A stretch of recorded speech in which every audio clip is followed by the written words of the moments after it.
2 ദിവസം ട്രെയിനിലായതുകൊണ്ട് അങ്ങനെ പ്രോപ്പർ ഫുഡൊന്നും ഇല്ലായിരുന്നല്ലോ. പക്ഷെ വീട്ടിൽ വന്ന ഉടനെ കഴിക്കാനല്ല കേട്ടോ, കുളിക്കാനാണ് ഞാൻ ഓടി ബാത്റൂമിലോട്ട് കയറിയത്. ഉമ്മാനെക്കൊണ്ട് ഞങ്ങൾ എണ്ണയൊക്കെ വെച്ച് നല്ലോണം മസാജൊക്കെ ചെയ്യിപ്പിച്ചിട്ടാണ് കേട്ടോ. എന്തൊരു സുഖമായിരുന്നു അറിയാൻ കുളിച്ച് കഴിഞ്ഞാൽ. ഞാനാണെങ്കിൽ ഒടുക്കത്തെ ചുമയും ജലദോഷമായിട്ടാണ് വീട്ടിലോട്ട് വന്ന് കയറി. ഞങ്ങൾ വരുമ്പോൾ തന്നെ ഉമ്മാനോട് ജിനാജ് വിളിച്ച് പറഞ്ഞിട്ടുണ്ടായിരുന്നു ബീഫ് ബിരിയാണി ഉണ്ടാക്കാൻ. എനിക്കാണെങ്കിൽ ബിരിയാണിനെക്കാട്ടി താല്പര്യവും പ്രാന്തവും വെറുംചോറിനോടല്ലേ. അപ്പോൾ ഉമ്മ കുറച്ച് വെറുംചോറും കുമ്പളങ്ങാക്കറിയും ചിക്കൻ പൊരിച്ചതൊക്കെ ഉണ്ടായിരുന്നു. പിന്നെ ബീഫിന്റെ കുറച്ച് ഗ്രേവി എടുത്ത് നല്ല രീതിയിൽ വയറ് നിറച്ച് കഴിച്ച്. നാത്തൂനും പിള്ളേരും ഒക്കെ ക്രിസ്മസ് വെക്കേഷൻ ആയതുകൊണ്ട് തന്നെ നമ്മൾ എത്തുന്നതിന് 2 ദിവസം മുന്നേ തന്നെ ഇവിടെ ലാൻഡ് ചെയ്തിട്ടുണ്ടായിരുന്നു. അസ്വാക്കതയെ നമ്മൾ കൊണ്ടുവന്ന പാവ അപ്പം തന്നെ കൊടുത്തായിരുന്നു.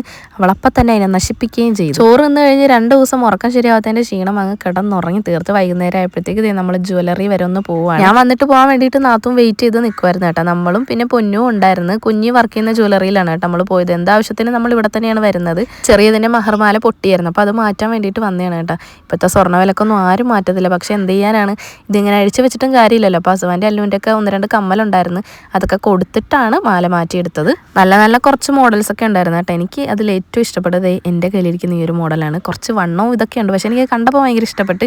ചെറിയതിനത് കാണിച്ചപ്പോൾ വേണ്ടെന്ന് പറഞ്ഞ് എൻ്റെ പോലത്തെ അതേ മാല മതി എന്ന് പറഞ്ഞു. ഞാൻ ഈ ഇടക്കാണ് എൻ്റെ മാല പൊട്ടിയിട്ട് മാറ്റിയത്, അപ്പോൾ ആ സെയിം തന്നെയാണ് എടുത്തത്. പിന്നെ ഈ ഒരു കമ്മലും കൂടെ ചെറിയത് വാങ്ങിച്ചിട്ടുണ്ടായിരുന്നു. അപ്പോൾ മാല നമ്മൾ ഉദ്ദേശിച്ച തൂക്കം ഇവിടെ ഇല്ലാത്തതുകൊണ്ട് പണിയിപ്പിക്കാൻ വേണ്ടി കൊടുത്തു കേട്ടോ.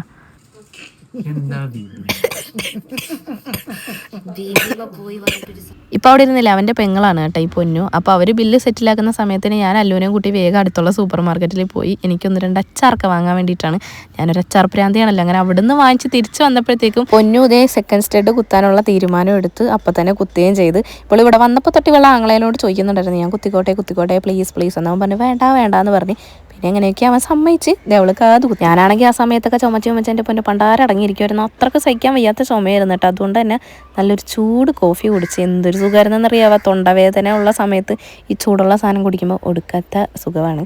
അപ്പോൾ കോഫി കുടിച്ചാലേ, അപ്പോൾ എന്തായാലും ഒരു ഷവർമയും കൂടെ കഴിക്കാമെന്ന് പറഞ്ഞ് ഒരു ഷവർമ നമ്മളിങ്ങനെ ഹാഫാക്കിയിട്ടാണ് കഴിച്ചത്. അപ്പോൾ ഇതാണ് നമ്മൾ 3 ആഴ്ച മുമ്പ് സെലക്ട് ചെയ്ത ഗിവ് അവേയുടെ വിന്നർ. ആരാണെങ്കിലും എത്രയും പെട്ടെന്ന് ഇൻസ്റ്റാഗ്രാമിൽ എനിക്കൊന്ന് മെസ്സേജ് അയക്കാം. ഞാൻ ആദ്യം ഒരാളെ സെലക്ട് ചെയ്ത് അയാളുടെ ഒരു വിവരം ഇല്ലാണ്ടാണ് രണ്ടാമതൊരാളെ സെലക്ട് ചെയ്തത്. അപ്പോൾ ഇയാളുടെയും വിവരമില്ല. അപ്പോൾ ഈ പ്യാരി എന്ന് പറയുന്ന യൂസർ ഈ ഒരു മെസ്സേജ് ഈ ഒരു വീഡിയോ കണ്ടാൽ എത്രയും പെട്ടെന്ന് മെസ്സേജ് അയക്കുക. സാധനങ്ങൾ എത്രയും പെട്ടെന്ന് ഞാൻ നിങ്ങളുടെ കൈകളിൽ എത്തിച്ചു തരാം. കുറച്ചധികം ദിവസമായി ഈ സാധനങ്ങൾ ഞാൻ ഇങ്ങനെ കാത്തു സൂക്ഷിച്ചിരിക്കുന്നു.